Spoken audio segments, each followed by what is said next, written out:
Welcome to Chapter 6, The Etruscans.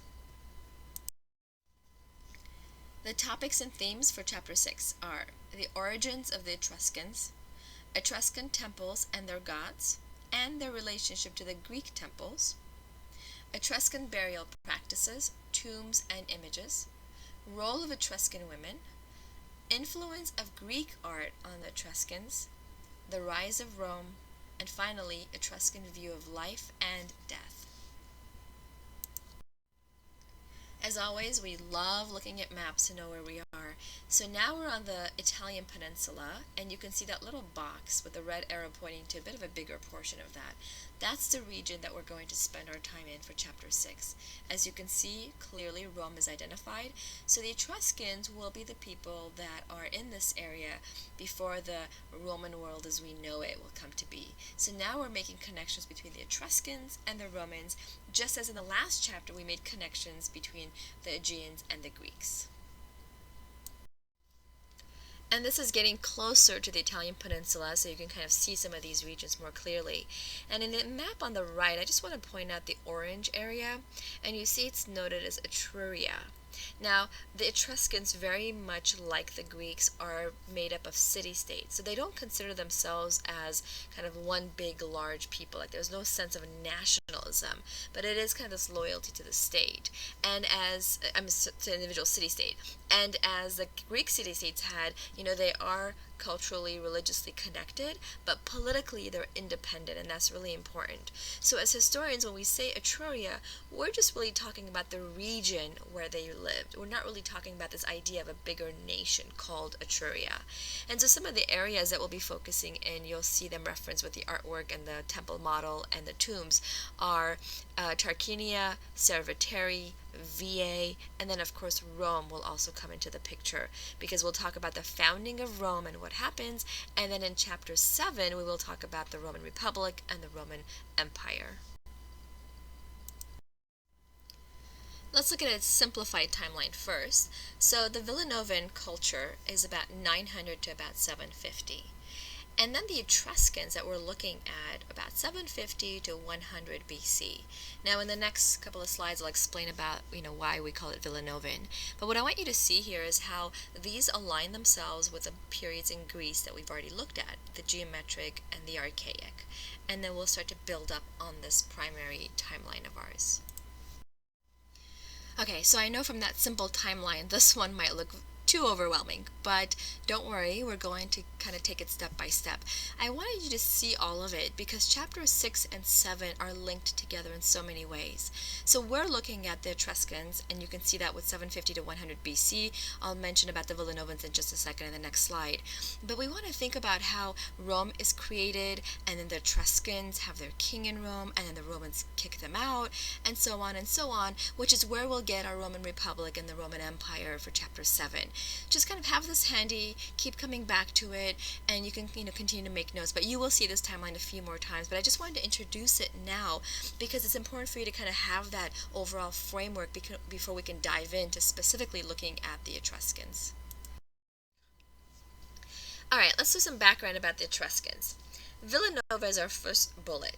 It's the name that's been given to kind of this culturally significant area based on the major excavation site. So a lot of archaeological information was given to us first in Villanova, and so kind of this Villanovan culture is kind of the name that was given. Historians tell us that the inhabitants of this part of Italy, this northern part of Italy, around 1000 to 800 BC, were more culturally related to the cultures of northern Europe, places that we would call now France, Germany, and Austria. So we know a lot about the Villanovans, basically from their cemeteries and their towns. There's no writing, no language that we have, so again, hard to tell what's going on. But oftentimes this is kind of considered an early Etruscan culture, and again, it depends on which historian is kind of writing about this. But Ravenna is a name they call themselves. However, Greek and Roman sources tell us that the inhabitants of this area that we're looking at were called Etruscans, right, coming from the word Tuscany, which is what this area was. Now, the reason all of this gets a little confusing is because we don't know the origins of the Etruscans that we are studying. It's not clear at all. We have no certain kind of conclusions. But let's see what the three suggestions are.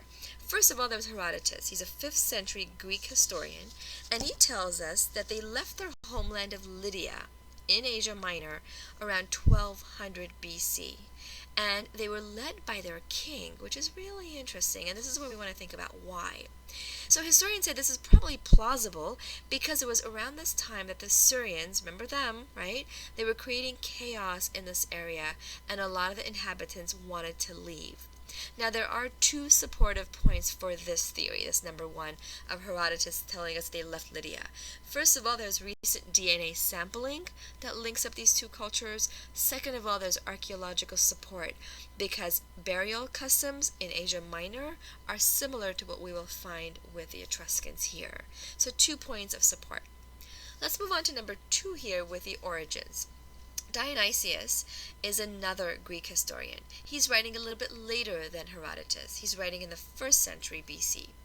And he basically says that the Tusci, right, these people in Tuscany, were native Italians. They are indigenous to this area. In other words, they did not travel or come from elsewhere. And finally, our third point, the modern researchers, they tell us that they came into Italy from the north.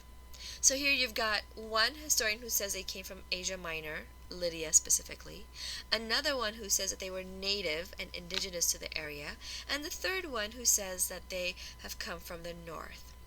So what's the truth? Well, historians say maybe there's a little bit of everything. Maybe a little bit of each theory can give us our answer. That maybe the Etruscans are the historical times, what we call, what they called Ravenna, these guys that we're going to study. Maybe it was a gradual fusion of native and immigrant populations. Maybe it was a mix of that native Villanovan people and then the new immigrants that came in. Personally, I think that explains it best because it is a mix of what was there and also what came through the years. Alright, more background information. Their language. We do have quite a good bit of their language. What we've noticed is that it was written in Greek-derived script. Okay, so it was picked up from the Greeks in southern Italy, and we have tons of inscriptions. However, we're not able to read them. So it uses the Greek alphabet, but we don't know how to read it, how to understand it, because the language is unrelated to the Indo-European linguistic family to which the Greek and Latin belong. So we can read, but we can't understand. You know what that's like? That's like if you're reading, if you're only English speaking and you read something in Spanish or French, well, you can make out the letters, right? It's the same script, it's the same letters, but we don't understand what it says. So unless you learn how to speak French or Spanish, you won't know what that document is saying. That's what this is with the Etruscans. So we have their language, but we don't really understand it yet. We haven't been able to figure it out. Now, the occupations of the Etruscans, you can see, right, again, surrounded by sea, they're mostly sailors and merchants who traveled throughout the Mediterranean. And this is where we will see contact with others and how it informs their work. Finally, contact with the Greeks. Now, since the Greek city-states established colonies in Italy, you can remember one in Sicily from another chapter, well, we know that they had contact with one another. And when the Greeks are telling us or writing about the Etruscans, what do they tell us? They call them Tyrrhenians because of the Tyrrhenian Sea indicated to you there with the red arrow. Okay? And the Greeks are telling us all kinds of other things. They talk about how wealthy the Etruscans are. They talk about the women who had all these things they were doing that were catastrophic, right, compared to what Greek women were doing. And we'll see what that means in just a little bit. The men were out eating. The women are out partying with them. I mean, things that were pretty unheard of in the Greek world. So that's also how we know about the Etruscans, because they're mentioned in Greek texts. Now, Etruria, the next bullet I mentioned already, that it just refers to the area, right, this region that they occupied, because they were not a unified nation. They're just a loose grouping of individual city-states that had, language in common, religion in common, and so on. However, they were not united. They governed independently. They were governed independently. And finally, they were very, very wealthy. And to understand the wealth, we're going to look at a bunch of things, and we'll start with the first object in just a second. But we'll also talk about the tombs and how these tombs were only possible if it was a wealthy patron. And this is a really important object because it points to the wealth. It points to their burial practices, which we'll get into much more, but I just want to kind of emphasize the wealth here. First of all, this was found in a tomb. So it's a wealthy family's tomb that we have. Its size, you guys, notice what it says. It's a foot and a half an inch. It is big. You guys, this is a jewelry piece. It's kind of a brooch that would have been used to hold together some of the garments and the drapery right around your neck, right? And I'm kind of thinking like Academy Award style, right? What we would relate to. This is pretty elaborate, extravagant object that points to the wealth of the patrons, right? The wealth of this family. Now, what's going on? Well, on the top part, you see some lions kind of pacing around. In the lower part, believe it or not, those are supposed to be ducks. Okay, and what historians have told us is that both of these motifs relate to an Eastern influence, and that's why the object was called fibula with orientalizing lions. You can kind of think about this reference. Now, what does an object like this tell us about the Etruscans? Well, first of all, we said they're very, very wealthy, and they participated in international commerce, which is why they've gotten these motifs that are not, just indigenous to them. Also, they were able to mine successfully in Etruria because there's an abundance of metal ore. And so they're mining iron, tin, copper, silver, and they're able to make these objects, and then they're able to trade these objects. So really, really important to understand that. And of course, it shows us a taste for luxury goods that were there by the aristocrats. They love this kind of stuff. I mean, think about now if you have something imported from Europe, right? You've got a furniture piece in your house or a painting or something that comes from somewhere else. It does have that aura, right? This kind of proclaims your wealth and your power. It's kind of a pointing out to luxury items, right? We have that in our culture, I think, and that was the same thing here. Now, another important point about this object is the technique, which is also an orientalizing technique. It's come from somewhere else. So repoussé, you've seen this before with the gold mask of the Mycenaeans. Repoussé means hammered relief. So it's this gold sheet, and it was hammered from the back. And granulation is when those tiny little metal balls that you can see are attached to the metal surface. Like these little granules, right? This granulation. So you're seeing something pretty extravagant. You're seeing something that's very time consuming. You're seeing something that speaks about the wealth. So let's get a kind of a bigger idea about what the Etruscans are all about, right? And really kind of this luxury lifestyle that we're about to encounter. Etruscan temples and the gods, and their relationship to Greek temples. Alright, so you're looking at a model of a typical Etruscan temple from the 6th century BC. Let's look at how the location of it would have been indicated at first. The Etruscans would have consulted an augur. You have the word up on the screen. And an augur is somebody who looks at different omens and then tries to foretell events, tries to kind of foretell the future. So with the Etruscans, an augur would look at things like the flight of birds or the liver of sacrificed animals. And by studying this in whatever way they would have, he would have identified the sacred spot where the temple would be built. And then he would have come and stood in that site and would have said, okay, from here, so much to my right, so much to my left, so much back, that would be the size and the location of the temple. So it was a very sacred method of finding it. Now, in terms of the materials, let's look at what kinds of materials they use because that's significant in terms of understanding why we're looking at a model. So here you have it. A typical Etruscan temple had wood columns, mud brick walls, and stone bases. Now, why is this problematic for us? Well, because now we only have the foundations that have survived. Okay, those stone bases are all that survived. We don't have the rest of the building. So the question then should be, well, then how can we rebuild a temple? How do we know what a temple looked like? And we know what a temple looked like because we have two sources. First of all, Vitruvius. Now, Vitruvius is a Roman architect, and he is writing near the end of the 1st century BC.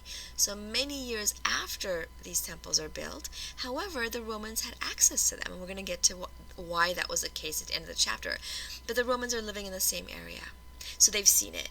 So Vitruvius is a Roman architect, and he's writing a full treatise, a full kind of book, you can say, on architecture. And there's one full chapter on the Etruscan temple design. So when he's discussing it and highlighting points and telling us, this is what's on top and this is what the pediment looks like, well, then we have the ability to make a model. Our second source for how we know what the temples look like is basically archaeological records. Now, I know we don't have the columns, the walls, and the roof or anything like that, but the stone bases are there. And when we study the stone bases, we could see the markings of where the columns would be placed. And in some cases, we have a little bit of kind of the remnants that have been left. So not impossible, but I don't have a photograph of a temple to show you, as I did with the Greek section.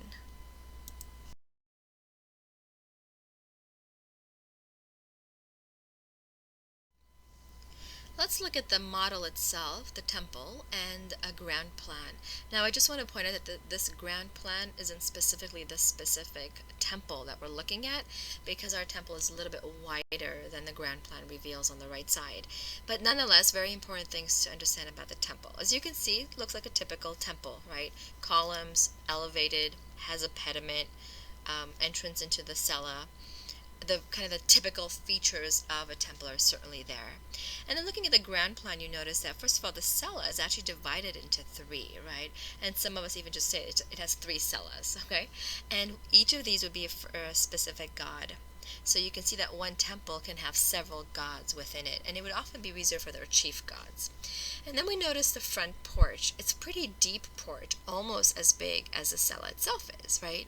So also notice how airy it is, right? The columns are not spaced so closely together. The whole thing is elevated, and you have directional steps. So you know the entrance because you're going to come up with a staircase in the front. Now let's compare it to Greek temples. All right, let's look at the differences with the Greek temple. So you guys, I've got the Etruscan temple and its model, the Greek temple and its model, and we're going to go right through all of these categories I want you to write down. So first of all, the materials, right? The Greek temple is stone. The Etruscan temple has wood columns, mud brick walls, and stone bases. The entrance of a Greek temple is not really clear, except when the altar was placed outside of it. And that's because that columns, right, goes all the way around, so there's no clear, distinct entrance. Whereas in the Etruscan temple, we have a very clear entrance because of the staircase that's placed right in the front. And we believe that was the case because the augur would let them know, you stand here, this much to the right, this much to the left, this far back. So it was very, very directional. It was very detailed and specific.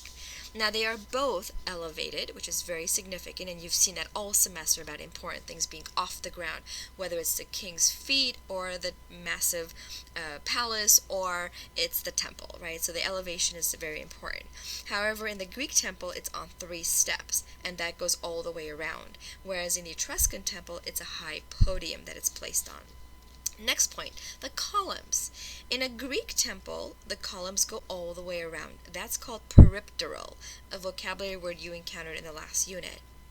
In the Etruscan temple, the columns are only in the front, which is where they create your entrance, and they create a deep porch. So it's very clearly indicated where you're entering the building from.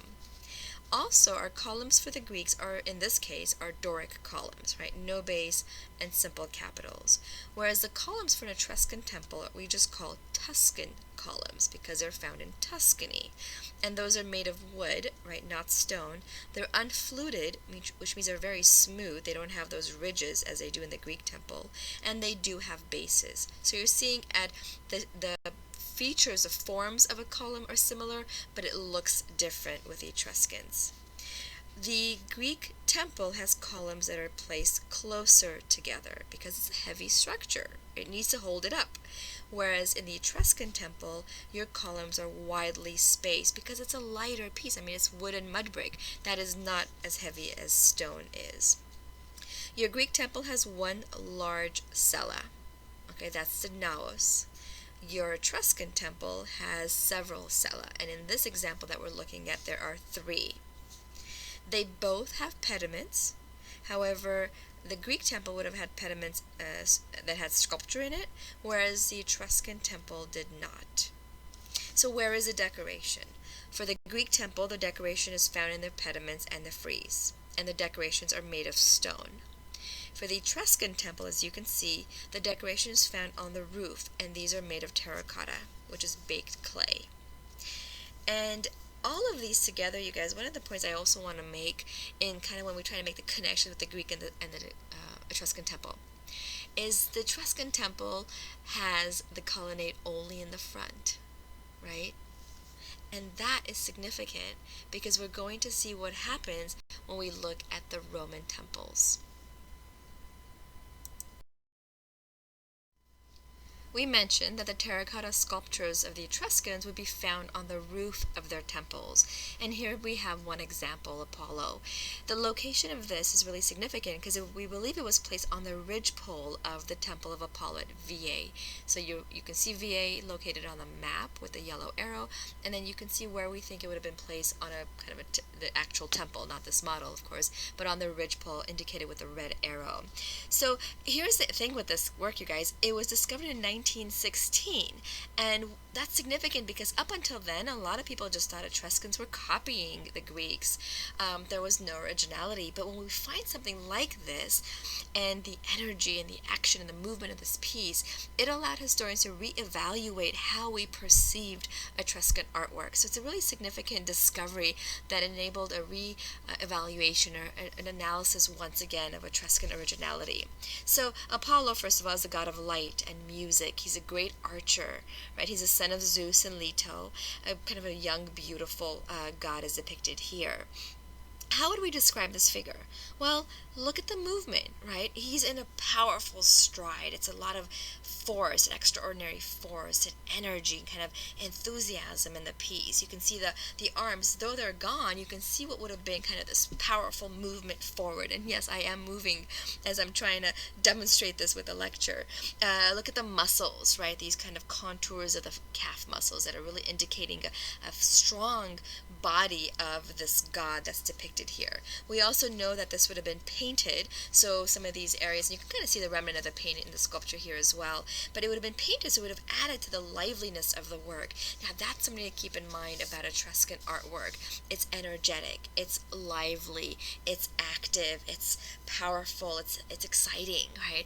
And yes, this might remind you of the Minoans that we've also seen in the Aegean culture. So some of those similar characteristics also come up in Etruscan artwork. And then here I wanted you to see what it would look like from the side. And sometimes we think that's a really perfect angle to experience the work because you're seeing these diagonals that are very, very powerful, this body that's moving forward. And you have to imagine what it would have looked like with the arms there as well, right? This kind of front and back kind of adding to his stride, right? The arms kind of going back and forth. And then the garment, right, kind of falls over his body, over his legs and his muscles, really enhancing and accentuating, right, the fierce, powerful body of the god underneath. And then you have his face. We can say it's an archaic smile, and some even suggest that it shows even more animation, right? But we've talked about the archaic smile. It's kind of an indicator of looking at this body, at the face carefully and trying to examine, what does it look like in these various forms. But the features are very, very sharp, kind of these like strong ridges around the lines. It kind of makes him look strong and fierce. And he was a destructive archer, so that makes sense when we look at how his face is depicted. The hair, in kind of these strands and curls, kind of like rope strands falling down his neck and capturing the curve of the neck, right? They're not these hard-edged, straight falls down the back, but really trying to capture the curves of that neck and the shoulders. More of the originality of Etruscan artwork comes to play when we actually compare it to the Greek nude male bodies that we've examined. Now, the Anavissos Kroisos on your left is from 530 BC. So when that was happening on the Greek mainland, across the water in Etruscan territory, we have the kinds of sculptures that you're seeing on the right. So that's about 510 to 500 BC. So only about a 20-year gap. But notice what the Etruscans are doing in their archaic period versus what the Greeks are doing in their archaic period. So the Etruscans are original in that their sculptures are already in motion and they're powerful and energetic and have kind of a fierceness and a presence that at this time in Greece we don't have with the Kouroi that we've examined. That brings us to the end of our first section of the Etruscan lesson. So here are the works we've looked at. We've talked about the wealth of the Etruscans and how that came about. We've talked about the temples and how they're similar and different from the Greek models. And then we've talked about the terracotta sculpture that would be placed on top of the roof. In the next section, we're actually going to look at the burial practices and then once again make connections of where are they getting this inspiration from. But more than that, what do these practices tell us about the Etruscans' view of death? But more than that, their view of life. So let's turn to the next section.